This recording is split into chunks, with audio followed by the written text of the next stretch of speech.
Good morning students, लक्ष्य में आप सभी का स्वागत है। मैं भी ट्यून एम्पलीफायर का लेक्चर नंबर 4 बना रहा हूँ। इसके पहले उज्ज्वल सर 3 लेक्चर आपको दे चुके हैं, ट्यून एम्पलीफायर क्या होता है वो बता चुके हैं। ठीक है, इसमें कुछ टॉपिक्स रह गए थे, जैसे ट्यून एम्पलीफायर कितने टाइप के होते हैं, टाइप्स ऑफ ट्यून एम्पलीफायर को डिटेल हम लोग यहाँ पर पढ़ेंगे। इस लेक्चर में हम लोग जानेंगे कि ट्यून एम्पलीफायर को कैसे बांटा जाता है और कितने टाइप्स के होते हैं, उसके पूरे डिटेल के बारे में। तो फिलहाल मैं आपको ट्यून एम्पलीफायर के क्लासिफिकेशन पे लेके जाता हूँ और क्लासिफिकेशन करने के बाद सभी का डिटेल मैं एक एक करके बताऊंगा। तो आपके पास देखिए क्या लिखा हुआ है, क्लासिफिकेशन ऑफ ट्यून्ड एम्पलीफायर। 2 तरीके से क्लासीफाई किया जाता है। एक का नाम है depending upon the types of tuning, tuning के आधार पर। ट्यूनिंग क्या होता है, जैसे कि आप लोगों को उज्ज्वल सर बताए होंगे ट्यूनिंग क्या होता है, क्योंकि ये रेजोनेंट फ्रीक्वेंसी पे काम करता है। पर्टिकुलर रेजोनेंट फ्रीक्वेंसी मतलब एक पर्टिकुलर फ्रीक्वेंसी पर अगर कोई एक डिवाइस काम कर रहा है, इसको हम लोग रेजोनेंट फ्रीक्वेंसी बोलते हैं, तो वो ट्यूनिंग कहलाता है। ट्यूनिंग ऐसे शब्द आता है जहाँ से हम लोग ऐसे रेडियो को मिलाते हैं पर्टिकुलर फ्रीक्वेंसी। मान लिया मेरे पास एक रेडियो है, अब मैं गाना बजाना चाहता हूँ, तो आप क्या करते हैं, पहले के ज़माने में रेडियो में ढेर सारी फ्रीक्वेंसीज होती थी, अलग अलग, अभी भी हैं। तो उसमें क्या करते हैं, आप पर्टिकुलर गाना सुनने के लिए उसको सेट करते हो।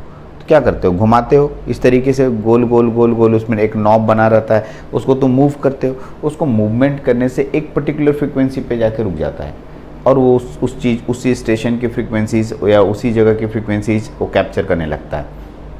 ये ट्यूनिंग कहलाता है। ट्यूनिंग कैसे किया आपने, एक्चुअली में उसके अंदर जब आप घुमाते हैं, अंदर में कैपेसिटर्स एंड इंडक्टर्स लगा रहते हैं, वेरिएबल कैपेसिटर्स इंडक्टर्स, और उसी वेरिएबल इंडक्टर और कैपेसिटर के चेंजिंग, उनकी वैल्यू की चेंजिंग होने से रेजोनेंट फ्रीक्वेंसी आता है और उस पर्टिकुलर फ्रीक्वेंसी वाला सिग्नल वो कैप्चर करने लगता है। इसी को रेजोनेंट फ्रीक्वेंसी कहते हैं और उसी प्रोसेस को हम लोग ट्यूनिंग कहते हैं। जो प्रोसेस मैंने अभी किया, सेट दी रेजोनेंट फ्रीक्वेंसी को सेट करने के प्रोसेस को ट्यूनिंग कहते हैं हम लोग। ठीक है, तो ट्यूनिंग के आधार पर हम लोग ट्यून्ड एम्पलीफायर को 3 भाग में बांटते हैं। एक का नाम है सिंगल ट्यून्ड एम्पलीफायर, एक का नाम है डबल ट्यून्ड एम्पलीफायर, ठीक है, और तीसरा नाम है स्टैगर्ड ट्यून्ड एम्पलीफायर। तीनों के तीनों आपको पढ़ना है, आपके सिलेबस में है, और तीनों हम लोग डिटेल स्टडी करेंगे यहाँ पर। दूसरा है depending upon the larger gain. ठीक है, गेन, लार्जर गेन का मतलब गेन ज़्यादा होना चाहिए, गेन ज़्यादा होना चाहिए। जहाँ गेन, अब देखो गेन कैसे ज़्यादा होगा, तो यहाँ पर मल्टी स्टेज यूज़ करेंगे। मल्टी स्टेज कहने का मतलब समझ लीजिए कि मान लीजिए मेरे पास एक एम्पलीफायर है, एक और स्टेज डालेंगे तभी गेन बढ़ेगा, तो इसलिए इसमें किताबों में मल्टी स्टेज ट्यून्ड एम्पलीफायर करके लिखा रहता है। बट हाँ, ये हमको अभी नहीं पढ़ना है, ये थोड़ा सा आगे बीटेक लेवल में आप जाएंगे तो स्टडी करना है। तो फिलहाल मैं इसका नाम जरूर बता दे रहा हूँ ताकि आगे काम आए, तो ये आप आगे पढ़ेंगे, जैसे capacitor coupled tuned amplifier, inductor coupled tuned amplifier और ट्रांसफार्मर कपल्ड ट्यून्ड एम्पलीफायर। ये तीनों के तीनों जो ट्यून्ड एम्पलीफायर दिख रहा है, ये मल्टी स्टेज ट्यून्ड एम्पलीफायर के टाइप्स हुए। ठीक है, गेन के आधार पर 3 भाग में बांटे, बट ये भी हम लोग को स्टडी नहीं करना है। तो हम लोग को सिंगल ट्यून्ड, डबल ट्यून्ड और स्टैगर्ड ट्यून्ड ये सिलेबस में है और डिटेल स्टडीज़ के करने हैं। चलिए, तो हम लोग इन्हीं तीनों पे बात करते हैं। सबसे पहले आता है सिंगल ट्यून्ड। तो आप बोलेंगे सिंगल ट्यून्ड क्या मैं जानता हूँ, तो मैं बोलूँगा यस आप जानते हैं। जो सर ने पढ़ाया, पीछे जो लेक्चर आपको दिया tuned amplifier, that is a single tuned amplifier. ठीक है, और जो मैं यहाँ पर अभी बताने वाला हूँ वो double tuned amplifier. Double tuned amplifier का सर्किट डायग्राम ये है। अगर आप कहेंगे कि नहीं सिंगल ट्यून्ड बताइए, तो मैं यहाँ पर मिटा के थोड़ी देर के लिए सिंगल ट्यून्ड बना के समझा दूंगा।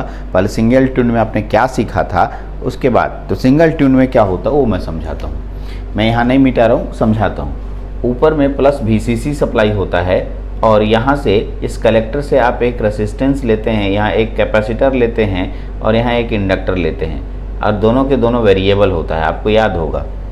ठीक है, तो सर ने इस तरीके से सर्किट डायग्राम लिया था सिंगल ट्यून्ड एम्पलीफायर का। याद आ रहा होगा, सिंगल ट्यून्ड एम्पलीफायर का सर्किट डायग्राम आपने देखा होगा। सर ने सिंगल ट्यून्ड एम्पलीफायर लिया था। एक सिंगल ट्यून्ड एम्पलीफायर में एक रेसिस्टेंस भी होता है, उसको भी लगा सकते हैं, अदरवाइज नॉट नेसेसरी। ठीक है, ये L है, ये C है और ये R है। तो क्या होता है कि इसमें जो वैल्यूज़ रखे जाते हैं, इसकी वैल्यूज़ का रेजोनेंट फ्रीक्वेंसी निकाला जाता है, FR। ठीक है, FR रेजोनेंट फ्रीक्वेंसी। और सर इसका पूरा कैलकुलेशन बताए होंगे 1/, 2 पाई रूट अंडर LC, जो भी निकाले होंगे I don't know sir, calculate कराए होंगे resonant frequency. Resonant frequency calculate होता है, तो जो ये आप देखें ये है सिंगल ट्यून्ड, ठीक है, जहां भी इस तरह का एक ट्यूनिंग सर्किट लगा रहता है, इंडक्टर कैपेसिटर का पैरेलल कॉम्बिनेशन, इंडक्टर कैपेसिटर का पैरेलल कॉम्बिनेशन, ठीक से सुनिएगा, इंडक्टर और कैपेसिटर का पैरेलल कॉम्बिनेशन, एक पैरेलल कॉम्बिनेशन अगर लगा रहेगा वहां सिंगल ट्यून्ड बोलेंगे, ठीक है। कैसे पहचानेंगे सिंगल ट्यून्ड और डबल ट्यून्ड? कोई पूछ देगा सर्किट दिखा कर कि सिंगल ट्यून्ड है या डबल ट्यून्ड है, तो आप कैसे पहचानेंगे? सुनिए, यदि आप सर्किट डायग्राम देख रहे हैं जिसमें कैपेसिटर और इंडक्टर पैरेलल कनेक्शन में होगा, एक पैरेलल में 2 एलिमेंट हुआ, एक साइड इंडक्टर एक साइड कैपेसिटर, अगर एक पैरेलल होगा तो आप बता देना सिंगल ट्यून्ड है। वहीं पर देखिए यहाँ पर देख सकते हैं कि ये 2 अपना अपना ट्यूनिंग सर्किट बनाया है, ये ट्यूनिंग सर्किट है, इसका म्यूचुअल इंडक्टेंस इस पे आएगा, और यहाँ एक ट्यूनिंग सर्किट है, यानी यहाँ 2 ट्यूनिंग सर्किट होने के कारण इसे हम लोग डबल ट्यून्ड एम्पलीफायर कहते हैं, करेक्ट। ये तो हो गया, पहचान आ गया कि डबल ट्यून्ड एम्पलीफायर और सिंगल ट्यून्ड एम्पलीफायर में डिफरेंस क्या होता है, ठीक है। अब आगे बात आता है कि सर ऑपरेशन कैसे होगा और इसमें कैसे हम लोग पहचानेंगे और इसके पूरे डिस्क्रिप्शन के बारे में लिखेंगे। तो अगर आपको उज्ज्वल सर इसके प्रत्येक कंपोनेंट के बारे में बताए होंगे या बताते हैं, तो जो उसमें ऑपरेशन लिखना है सेम टू सेम इसमें भी ऑपरेशन लिखना है। अंतर सिर्फ यहाँ पर के बात पर आएगा जो कि एक लाइन का चेंजिंग आता है, ठीक है, एक लाइन का चेंजिंग आता है, ठीक है। एक लाइन का चेंजिंग क्या आएगा कि सर अगर आप एक पैरेलल सर्किट लेते हैं तो उसे सिंगल ट्यून्ड कहते हैं, और 2 पैरेलल सर्किट लेते हैं उसे डबल ट्यून्ड कहते हैं। तो डबल ट्यून्ड लाने की ज़रूरत क्यों पड़ी, ठीक है, पहला, ठीक है। उस क्वेश्चन का जवाब से पहले थोड़ा पीछे चलते हैं, ये वाला छूट गया एक बात। ये जो पैरेलल सर्किट है ये जब रेजोनेंट फ्रीक्वेंसी जनरेट करता है और इसके नीचे लगा रहता है ट्रांजिस्टर, आपको याद होगा ऐसे लगा रहता है ना ये ट्रांजिस्टर, और ये रेजोनेंट फ्रीक्वेंसी जब ट्रांजिस्टर में जाता है, ट्रांजिस्टर उसी रेजोनेंट फ्रीक्वेंसी को FR को एम्पलीफाई करता है, और यही हमारा ट्यून्ड सर्किट कहलाने, ट्यून्ड एम्पलीफायर कहलाने लगता है, ठीक है। ट्यून्ड एम्पलीफायर, 2 शब्द है, ट्यून्ड अलग और एम्पलीफायर अलग। बहुत सारे लोगों को ट्यून्ड एम्पलीफायर का मतलब ही समझ में नहीं आता है।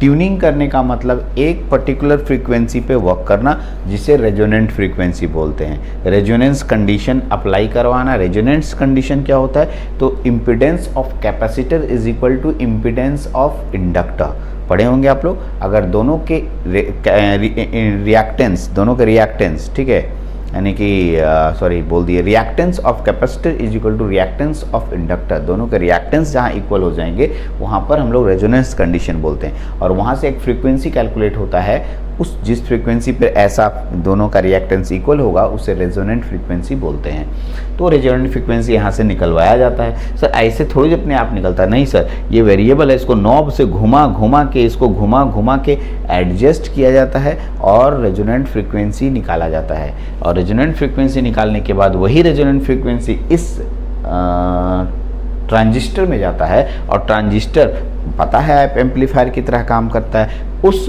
पर्टिकुलर फ्रीक्वेंसी वाले सिग्नल को एम्पलीफाई करता है। यानी जो एम्पलीफायर हम लोग पढ़े वही एम्पलीफायर सब कुछ बनाई, voltage divider, biasing, capacitor coupling, सब कुछ सेम, कोई चेंजिंग नहीं हुआ है। बट अंतर ये है कि सर कितनी फ्रीक्वेंसी को ये एम्पलीफाई करेगा। यहाँ से तो हम सिग्नल दे रहे हैं कोई पर्टिकुलर फ्रीक्वेंसी का, वो कितनी फ्रीक्वेंसी को, तो इस फ्रीक्वेंसी के सिग्नल से particular frequency, resonant frequency generate होता है सर्किट के द्वारा। तो हमारा काम ये है, यहाँ पर क्या बता रहे हैं, भटकिएगा नहीं बात को, हम बताना चाह रहे हैं कि सिंगल ट्यून्ड और डबल ट्यून्ड के ऑपरेशन में कितना डिफरेंस होता है, करेक्ट। तो आप अगर एग्जाम में डबल ट्यून्ड एम्पलीफायर आए तो ऑपरेशन लिखने के लिए आए तो same to same single tuned के ऑपरेशन को आप लिखेंगे, ठीक है। लास्ट में सिर्फ एक बात मेंशन करेंगे कि सिंगल ट्यून्ड एम्पलीफायर में ये दोनों सिंगल पैरेलल सर्किट होता है L और C का। मैं लिखवा दूंगा इसका पूरा ऑपरेशन, तो उसमें उसी को नोट कर दीजिएगा, ठीक है।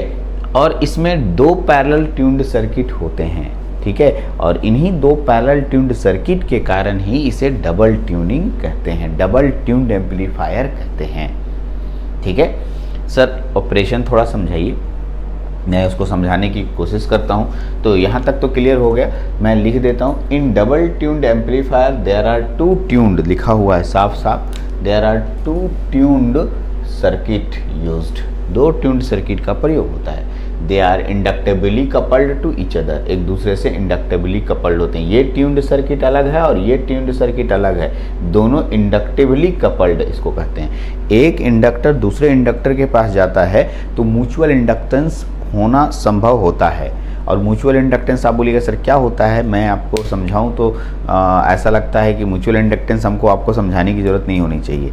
आप बेहतरीन जानते हैं, हमसे ज़्यादा जानते हैं, क्योंकि मैग्नेटिक कपलिंग जैसे टॉपिक्स को आपने पढ़ा है और डिटेल पढ़ा है, कैसे एक दूसरे से सेल्फ इंडक्टेंस आता है और कैसे म्यूचुअल इंडक्टेंस आता है। अपना फ्लक्स जब किसी दूसरे को प्रोड्यूस किया जाता है, दूसरे को के सामने लिंक किया जाता है, तो म्यूचुअल इंडक्टेंस, एक इंडक्टर के कारण दूसरे इंडक्टर पर अगर कोई इफेक्ट आता है तो म्यूचुअल इंडक्टेंस आता है। तो यहाँ पर उस तरह से आएगा। इसीलिए ये अलग, इसको कहते हैं हम लोग क्या बोलते हैं, इंडक्टिवली कपल्ड ईच अदर। ये अलग है, ये अलग है, दो ट्यून्ड सर्किट हुआ। Generally both these tuned circuit are tuned to same resonant frequency. यही बात यहाँ पर इंपॉर्टेंट है।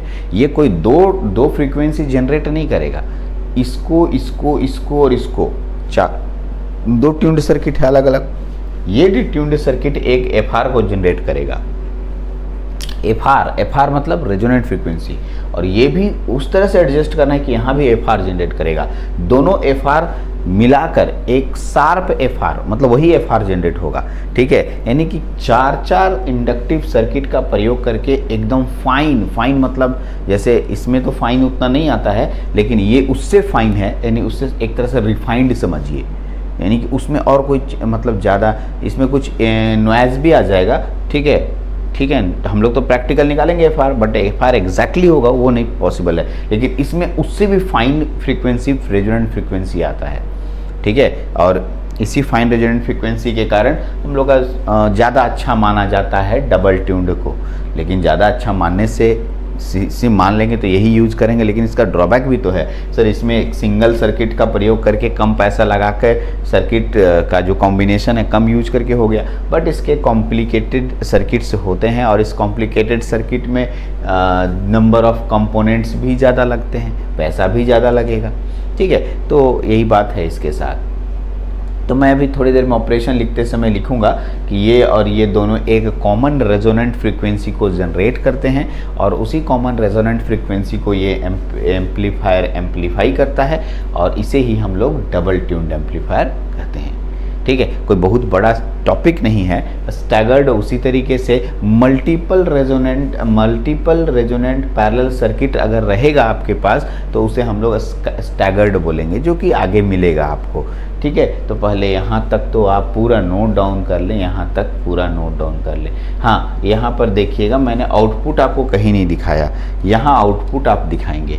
ये जो रेसिस्टेंस लोड लगाए हैं इसी के पास आप भी आउट मेंशन करेंगे, ये आउटपुट वोल्टेज यहाँ हमें देता है।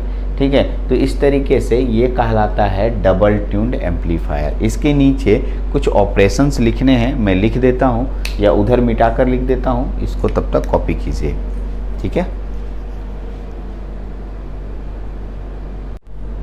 देखिए मैंने इसका ऑपरेशन लिख दिया है, ऑपरेशन इधर लिख रहा है आपको। क्वेश्चन है वाई, क्वेश्चन मैंने पहले डाला, why we use double tuned amplifier. ठीक है, हम लोग डबल ट्यून्ड एम्पलीफायर क्यों यूज़ करते हैं, पहले ये क्वेश्चन का जवाब।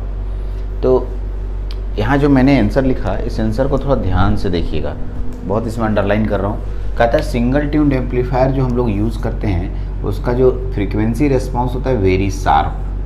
अब इस शार्प का मतलब को समझिए, नहीं तो यहीं पर गलती कर दीजिएगा। शार्प कहने का मतलब अच्छा नहीं, शार्प कहने का मतलब जब कोई फ्रीक्वेंसी आप ढूंढने जाते हैं तो फ्रीक्वेंसी ढूंढने के समय बहुत ही कम फ्रीक्वेंसी, शार्प मतलब वही फ्रीक्वेंसी की बात कर रहा हूँ।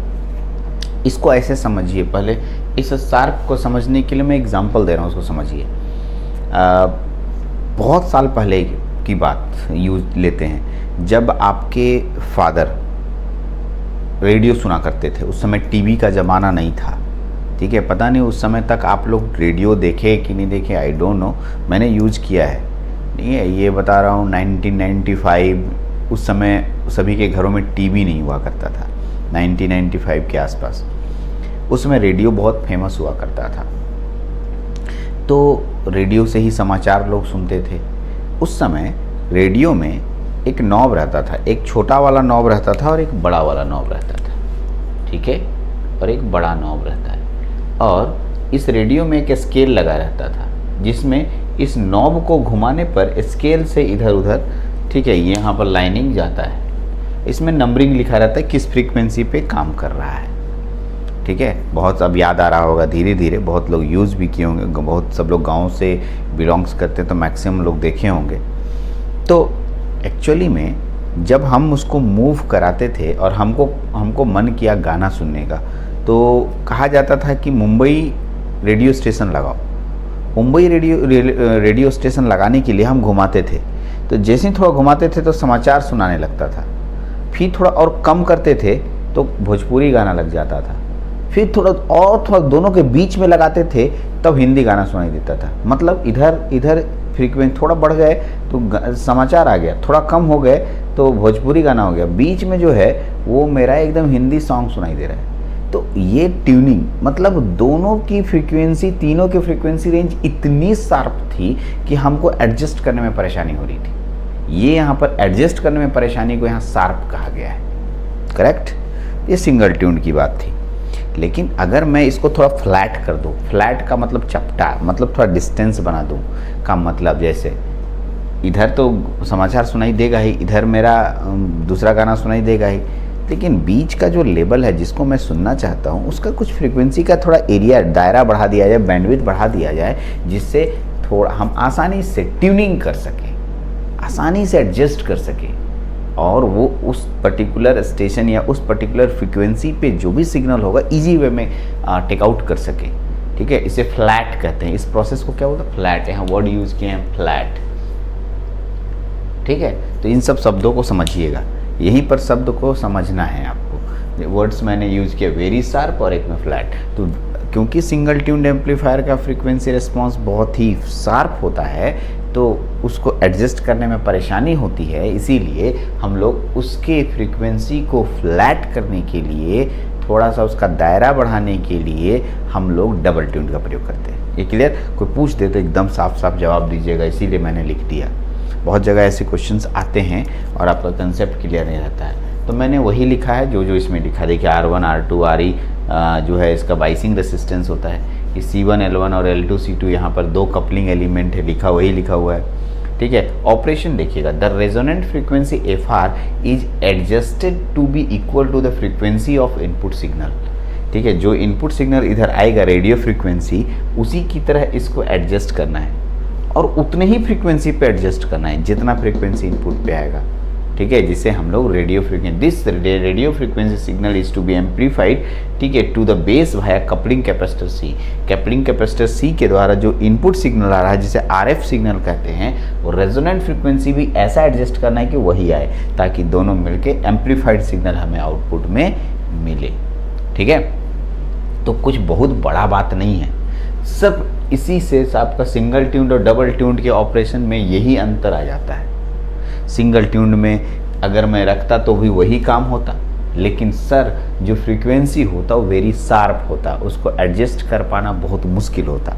लेकिन अगर मैं डबल ट्यून्ड कर देता हूँ तो उसके सर्किट एडजस्ट, मतलब उसमें जो फ्रीक्वेंसी मिलेगा वो फ्लैट मिलेगा और आसानी से हम फ्रीक्वेंसी को फाइंड आउट कर लेंगे और उसको एम्पलीफाइड भी कर देंगे।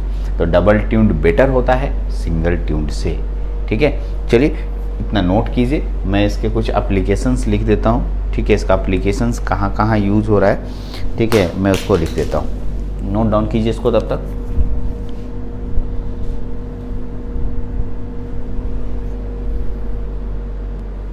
देखिए मैंने साइड में लिख दिया किस किस चीज़ में इसका प्रयोग होता है। सबसे पहले मैं इसमें 2-3 पॉइंट्स लिखा। एडवांटेज, क्या इसका खास बात है, इसमें लिखा है कि इसको यूज़ करने से इसका बैंडविड्थ बढ़ जाता है। ऑब्वियस सी बात है बैंडविड्थ बढ़ रहा है सर आपका, क्योंकि मैंने आपको फ्लैट कर दिया। अगर मैं किसी पर्टिकुलर, मान लिया कि देखिए ऐसे बना, ये फ्रीक्वेंसी मेरा रेजोनेंट फ्रीक्वेंसी है, लेकिन अगर मैं इसी को थोड़ा चपटा कर दूंगा, कैसा दिखेगा, देखिएगा यहाँ से जा रहा है ऐसे और ऐसे दिखेगा। तो अब यहाँ से लेके यहाँ तक मेरा रेजोनेंट फ्रीक्वेंसी हुआ, तो यहाँ से यहाँ तक के रेजोनेंट फ्रीक्वेंसी को बोलते हैं, ठीक है, बैंडविड्थ बढ़ गया मेरा। ठीक, दूसरा, क्योंकि यहाँ पर दोनों इंडक्टर है, नंबर ऑफ टर्न चेंज करके हम इम्पीडेंस मैचिंग पॉसिबल लगा सकते हैं। और आपको याद होगा एम्पलीफायर में इम्पीडेंस मैचिंग वाला भी एक प्रॉब्लम था, यहाँ इम्पीडेंस मैचिंग पॉसिबल होता है। ठीक है, इम्प्रूव सेलेक्टिविटी। सेलेक्टिविटी का मतलब सुनिए, मतलब भाई पहले इस फ्रीक्वेंसी को एडजस्ट करने में, इसी जगह पर लाने में ट्यूनिंग करना दिक्कत होता था, लेकिन अभी इसमें यहाँ इतना से इतना लाने में आसानी होगा।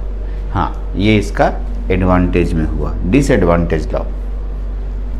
डिसएडवांटेज क्या है? मोर ट्यून्ड सर्किट रिक्वायर्ड, ज़्यादा ट्यूनिंग सर्किट है, एक दो को ट्यून सर्किट लग रहा है। दूसरा, मोर number of component used, 1 2 3 4 component used हो गया इसमें, सही है, इसलिए दोनों लेकिन इस तीसरा इंपॉर्टेंट पॉइंट पढ़िए, ट्यूनिंग इज क्रिटिकल। ये मतलब अरे बाबू इन 4 वो कंपोनेंट हो गया। आपको ट्यूनिंग किसे कहते हैं वो समझिए।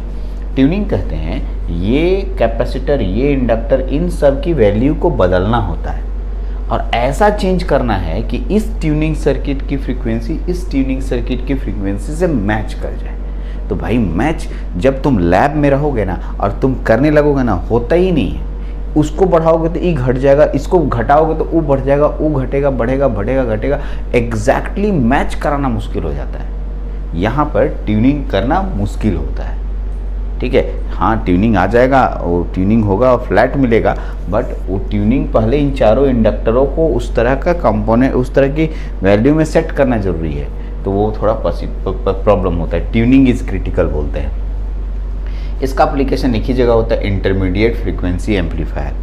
Generally intermediate and frequency amplifier radio और टीवी सर्किटों में यूज़ होता है। ये इंटरमीडिएट फ्रीक्वेंसी एम्पलीफायर होता क्या है? मेन एम्पलीफायर नहीं सर, इंटरमीडिएट मतलब कभी कभी हम कोई सिग्नल दिए और बीच में ही उसको फिर एम्पलीफाई करने की ज़रूरत पड़ी, वो आउटपुट में नहीं निकलेगा, हमारे इन्वायरमेंट में नहीं निकलेगा या हमारे डिस्प्ले डिवाइसेस में नहीं आएंगे, वह अंदर में ही एम्पलीफाई करने की ज़रूरत पड़ गई, वैसी स्थिति को इंटरमीडिएट कहते हैं। इंटरमीडिएट मतलब बीच का।